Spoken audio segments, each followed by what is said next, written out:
I was very moved by yesterday. Um, Kate, I don't think you were with us yesterday. A couple of people were not with us yesterday. Talking. So Philip Scott, I mean, I was very moved by him, and I thought it was also fascinating that I had just done that whole thing on Native American, and the tiny hollow bone is from the Lakota tradition, which is his practice. Oh. And I didn't even know.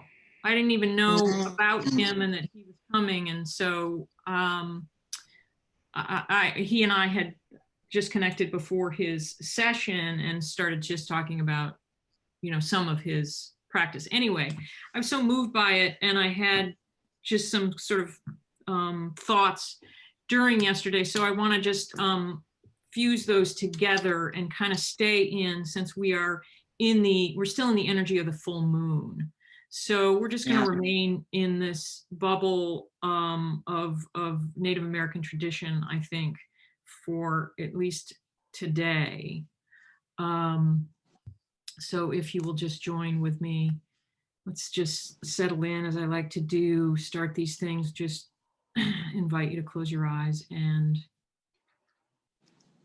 sink into yourself and sink into this kind of space that we hold in this energy field.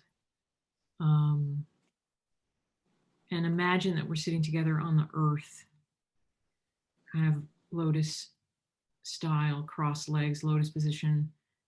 Our heads are slightly turned upward. Our hands are open, palms up.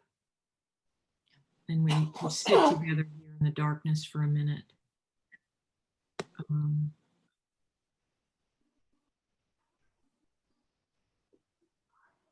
And we know that we're still in the energy of the full moon. So here we are sitting in the dark, illuminated by the light of the full moon. And let's just feel that light on us right now. Feel the wisdom of that light.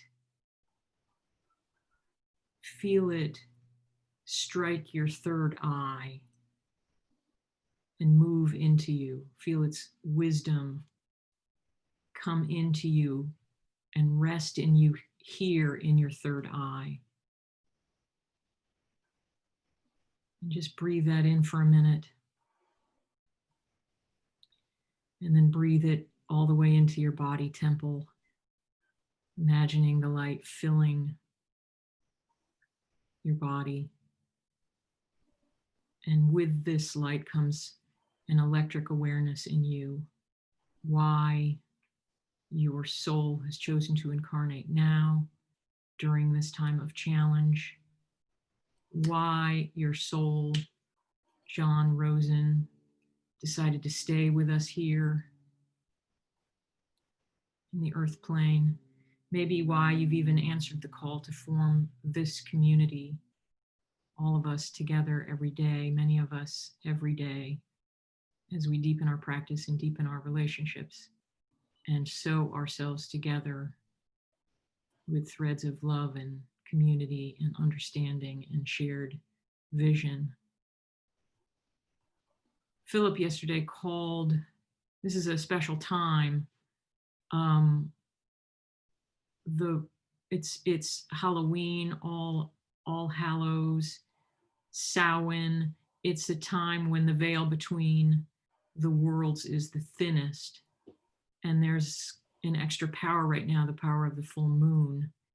And he referred to the moon as Grandmother Moon, which I like very much. In the Native American tradition, Grandmother Moon is believed to be one of the first 3 spirits placed by the Great Spirit to watch over the children of Earth.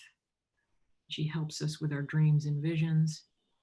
We can call on her to bring dreams to us or to help us understand the meaning of the symbols in our visions, to guide us in our visions as we do here together, of a more perfect union, of a unity, of a coming together.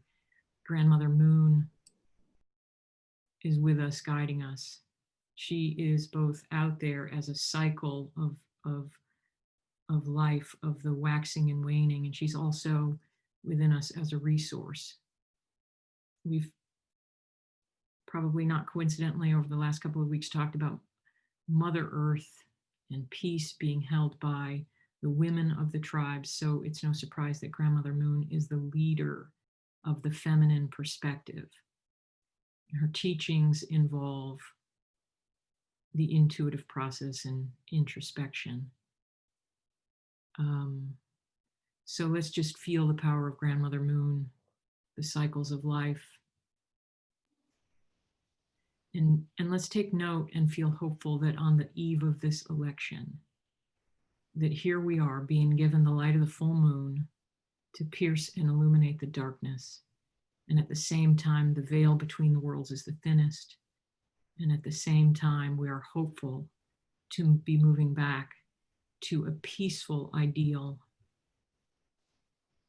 I happen to think that Joe Biden is more feminine than masculine, and that Kamala is a warrior woman, harnessing both his energy and her own and clearing a path for this shared vision. There are two ideas that I want to kind of work with today. One is Grandmother Moon, and the other is spider medicine. There's a lot of spiders around now. But I had this memory when Philip was talking yesterday of a story that I want to share with you that I feel is relevant. In my other life, I'm a sometimes writer and filmmaker, and one of my creative partners is an actor and a director. And a couple of years ago, the night before we had a big meeting, I was at his house and we were doing our final prep for this big meeting. He lived in a huge house in the hills. In his backyard, there's an infinity pool. So it appeared as though the water from the pool hovered in the sky at the top of a cliff. And that particular night was a full moon. And I kind of walked outside to take a break from our meeting prep. And I was standing looking at the moon and looking at this infinity pool, trying to center myself. And I noticed in the moonlight this shimmering line across the top of the water, and it kept catching my eye, and I kind of focused and strained and focused on it to see that it was a single strand of a spider's web that stretched all the way across the pool. And as I stared at it, I tried to imagine, how does a spider get a strand of web across this enormous expanse of space? Like, how does it do that? Does it jump? Does it fly? So I did the thing that we do. I pulled out my phone and I searched, how does a spider make a web over huge distances? And the answer to that question has changed me profoundly. As it turns out, a spider does not jump or fly. A spider only does what it does. The first stage of making a web is to make the first strand. And so that's what the spider does. It just begins to make the strand. It doesn't have a grand idea of where that strand is going, where it's going to begin and end. It just does what it does. That first strand is called a bridge thread or a bridge line. And it's basically the foundation of the web. The spider makes this bridge line, and then it waits for the wind. And it's the wind that carries what the spider has made. And if the wind blows, but the strand isn't picked up, or it isn't carried, or it doesn't catch on anything, the spider simply pulls it back in and waits for the wind to blow. So there's this idea of total trust, non-attachment. We, as spiders, we can only do what we do, and then we co-create with some force outside ourselves that allows what we make to go out into the world. I kind of began to geek out on this idea of the spider medicine and the spider and the spider as a spirit guide. And I'll share a little bit of that with you now. They represent the calling of your higher self toward a deeper understanding of your place and your purpose in the world. Their 8 legs represent the 4 winds of change and the 4 directions of the medicine wheel. And their bodies appear in the shape of an 8, which represents infinite possibility. Spirit bears a message about light, about darkness, and the delicate balance between the two. We sometimes forget that there's a beauty and a power to the shadow self, which is certainly what we've been seeing for the last 4 years. It's only by understanding our shadows and seeing them that we come to embrace our light with what we hope is a greater capacity. Native Americans see spider as a creator and as a symbol of the divine feminine aspect. It's a creative energy. A lot of people talk about spiders as being the foundation of language and alphabet and of writing. And spiders, as we know, stitch together these strands to build a web. The bridge line is the foundation, and each other strand connects to every other one. As Philip was drumming and singing and talking yesterday, I kept thinking about spider medicine, the light and the dark, the messages of the full moon, the things that we're envisioning, recognizing, seeing our darkness, and bringing in the light. I thought about the web of this connection that we've been forming together every day, and how grateful I feel to be a part of a community of wizards and wisdom seekers and warrior priests and priestesses, each of us showing up and just doing what we do, contributing our voice and our heart and our bridge line as an offering to each other. These last 4 years, we've been given a stunning opportunity to see some of the worst of our shadows. And we've also seen a powerful uprising, people wanting to be seen and heard so that we can heal. And I want to hold those 2 things. I want to hold those 2 things in gratitude, the shadow and the light, the darkness and the light, our oneness. I want to hold us together here as we reach for peace, as we have been talking about these feminine principles of openness and gentleness and nurturing. I want to hold the idea that when you combine the red states or the red voters and the blue voters, it creates what we hope the unity of those 2 things is a violet or a beam, violet beam that I just want to see going out into the world.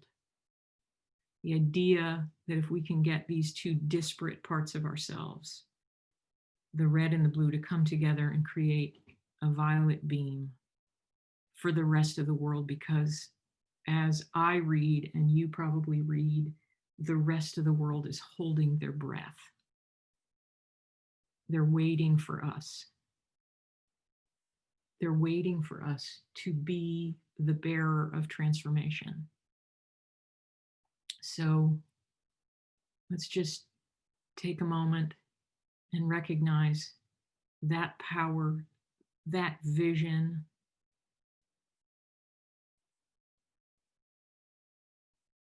I would like to beam purple over the United States, a blue tinged purple, to be clear. And I also just want to take a moment to feel grateful for the transformation that is already happening, that 92 million people have voted already, that people under 30 are more motivated to be forces for change than maybe any other time in our history. Thank you for that. There are artists and activists who show up to long pole lines and entertain people to bring a sense of joy and safety to this process. We thank you for that. There are people flying across the United States so they can show up in their home state and vote in person so that their voices can be heard. We thank you for that.